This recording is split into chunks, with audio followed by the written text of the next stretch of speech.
Happy फॉर्जिंग्स limited IPO लेकर आ रही है 19th ऑफ दिसंबर को। अब आपको इसमें अप्लाई करना चाहिए, नहीं करना चाहिए, क्या ग्रे मार्केट प्रीमियम चल रहा है, कितना % गेन चांसेस हैं, सब बताऊंगी। लेकिन आगे बढ़ने से पहले अगर आप हमारे चैनल पे न्यू हो तो चैनल को सब्सक्राइब जरूर कर देना, बेल आइकन को प्रेस कर देना, इस वीडियो को सभी इन्वेस्टर्स के साथ शेयर जरूर कर देना और जो इन्वेस्ट नहीं करते ना उनके साथ भी शेयर कर देना ताकि उनको एक मोटिवेशन मिले और आज से ही वो इन्वेस्टमेंट करना स्टार्ट करें और अपनी वेल्थ को क्रिएट करें। अब आगे बढ़ते हैं और जानते हैं कंपनी के बारे में। कंपनी स्टार्ट हुई थी 1979 में और उसके बाद कंपनी ने काफी अच्छी ग्रोथ की है। कंपनी क्या करती है, बेसिकली जो कमर्शियल व्हीकल्स होते हैं उसके इक्विपमेंट्स डिजाइन भी करती है, मैन्युफैक्चर भी करती है। इनकी सर्विसेज डोमेस्टिक और इंटरनेशनल दोनों में है। और अगर मैं बात करूं नॉन ऑटोमोटिव सेक्टर में तो वहां पर भी ये काम करते हैं, जैसे कि फार्म इक्विपमेंट्स बनाना और जो सेक्टर जैसे ऑयल एंड गैस, वहां पर जो मशीन्स यूज की जाती हैं उनको भी ये मैन्युफैक्चर करते हैं। कंपनी की ग्रोथ काफी अच्छी है। 2021 से लेकर 2023 में इनका रेवेन्यू काफी ज्यादा इंक्रीज हुआ है। एक और चीज इसमें पॉजिटिव है कि इनके जो प्रोडक्ट्स हैं काफी सारे डाइवर्सिफाइड हैं, तो इनके पास काफी रेंज है टू सेल।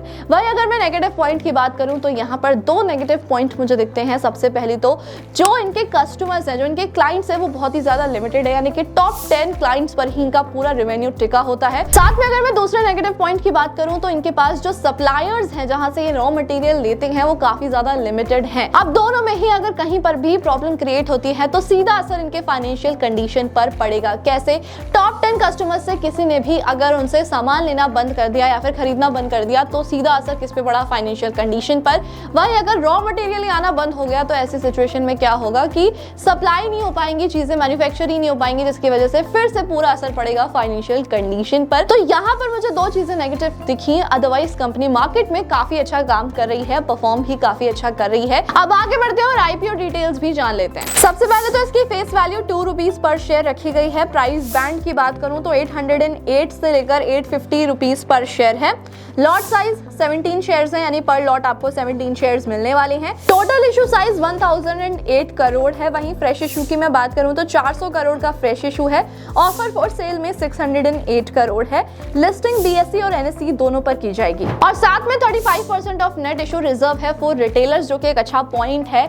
यहाँ पर ना अलॉटमेंट चांसेस इंक्रीज हो जाते हैं, तो रिटेलर्स के लिए पॉजिटिव साइन मुझे यहाँ पर दिख रहा है। अब अगर बात की जाए इंपॉर्टेंट डेट्स की तो सबसे पहले 19th ऑफ दिसंबर को ओपनिंग डेट है। 21 दिसंबर को बंद हो जाएगा आईपीओ। 22 दिसंबर को अलॉटमेंट कर दिए जाएंगे। अगर आपका अलॉटमेंट नहीं होता है तो 26 दिसंबर को आपको रिफंड मिल जाएगा, यानी कि 26 दिसंबर को। और अगर आपका अलॉटमेंट हो जाता है तो इन दैट सिचुएशन आपके डीमैट अकाउंट में आपके शेयर्स क्रेडिट हो जाएंगे 26 दिसंबर को ही। अगर आप इसमें लॉन्ग टर्म के लिए इन्वेस्ट करना चाहते हो, क्योंकि कंपनी एक्चुअली में काफी अच्छा काम कर रही है, तो लॉन्ग टर्म में इसमें काफी अच्छा प्रॉफिट मिल सकता है। तो लॉन्ग टर्म के लिए अगर आप इन्वेस्ट करना चाहते हो, ट्रेड करना चाहते हो, तो ये कंपनी 27 दिसंबर को लिस्ट हो जाएगी। तो इसमें कोई भी इन्वेस्ट भी कर सकता है, ट्रेड भी कर सकता है। अब आगे बढ़ते हैं और जानते हैं कंपनी के कुछ फाइनेंशियल कंडीशंस के बारे में, क्योंकि वो सबसे ज्यादा इंपॉर्टेंट होता है। अगर हमें यही नहीं पता होगा कि कंपनी के पास कितने एसेट्स हैं, कितना प्रॉफिट है, क्या रेवेन्यू इंक्रीज हुआ है, तो हम चीजें इवैल्यूएट नहीं कर सकते हैं। ये जो 3 चीजें होती है ना, सबसे ज्यादा इंपॉर्टेंट होती है। डेट भी इंपॉर्टेंट होता है जानना, लेकिन एसेट्स, प्रॉफिट और उसके बाद रेवेन्यू, सबसे ज्यादा इन्हीं चीजों से आप देख सकते हो कि मार्केट में कंपनी कैसा काम कर रही है। तो आगे बढ़ते हैं और फाइनेंशियल कंडीशंस देखते हैं। सबसे पहले कंपनी के एसेट्स की बात की जाए तो कंपनी के एसेट्स ने काफी अच्छा ग्रो किया है। 2021 में 876 करोड़ के एसेट्स थे, वहीं 2023 में 1489 करोड़ हो चुका है। रेवेन्यू तो जैसे मैंने आपको बोला कि इन्होंने जंप करा दिया है, 590 करोड़ था इन 2021, वहीं 2023 में अब हो गया है 1202 करोड़। ये मैं आपको मार्च वाला बता रही हूँ क्योंकि सितंबर तक कम दिख रहा है, क्योंकि आगे आने वाले टाइम में और इंक्रीज होता, तो मैंने मार्च तक का आपको बता दिया है। वहीं अगर मैं प्रॉफिट आफ्टर टैक्स की बात करूं तो 86 करोड़ है, वही अब हो गया है 208 करोड़। तो आप सोच सकते हो किस तरीके से मार्केट में कंपनी अच्छा काम कर रही है। अब मैं यहाँ पर इनके पी रेशियो की बात करूं तो 36.45 पी रेशियो से कंपनी आने वाली है। तो अगर हमने इनका पी रेशियो देख ही लिया है तो एक बार कॉम्पिटिटर्स के पी रेशियो को भी कंपेयर कर लेते हैं कि ये बिल्कुल फेयर पी रेशियो है या फिर नहीं है। तो इनका जो फर्स्ट कॉम्पिटिटर है वो है भारत फोर्ज लिमिटेड, जिसका पी रेशियो है 102। तो आप सोचो कि काफी कम में ऑलरेडी आ रही है कंपनी। अगर मैं क्राफ्ट्समैन ऑटोमेशन लिमिटेड की बात करूं तो इनका पी रेशियो 43 है, जो कि हाँ कंपैरेटिवली ओके है।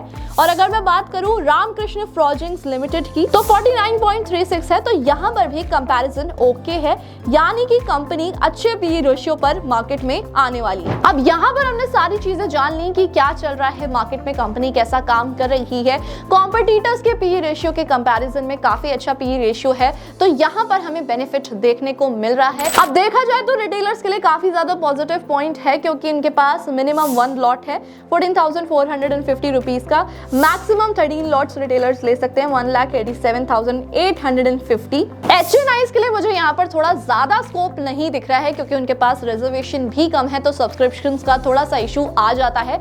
अब एक बार जीएमपी के बारे में भी बात कर लेते हैं। ग्रे मार्केट प्रीमियम इसका अराउंड 460 रुपीज चल रहा है, जो कि काफी अच्छा है, और 54% अप्रॉक्स के गेन चांसेस एक्सपेक्ट किए जा रहे हैं। तो यहाँ पर मुझे ऐसा लगता है कि आने वाले टाइम में और भी ज्यादा इंक्रीज हो सकता है, और इसमें ओवर सब्सक्राइब होने के बिल्कुल चांसेस हैं, क्योंकि मार्केट में जब जीएमपी अभी से ऑलरेडी इतना चल रहा है तो आने वाले टाइम में इंक्रीज होगा ही।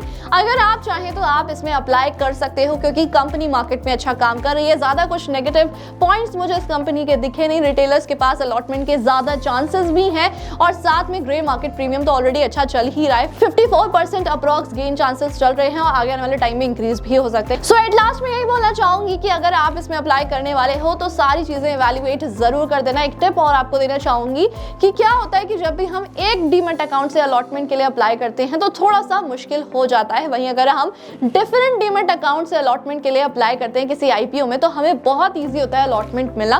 किसी ना किसी अकाउंट में तो चांस निकल ही आता है। थोड़ी सी स्ट्रैटेजी होती है। आप क्या कर सकते हो, अपनी फैमिली मेंबर्स का डीमैट अकाउंट ओपन करा सकते हो और उसके थ्रू आप अप्लाई कर सकते हो, जिससे कि आपके अलॉटमेंट के चांसेस इंक्रीज हो जाएंगे। डीमैट अकाउंट का लिंक आपको हमारे डिस्क्रिप्शन बॉक्स पिन कमेंट में मिल जाएगा, आप जाकर चेकआउट कर सकते हो।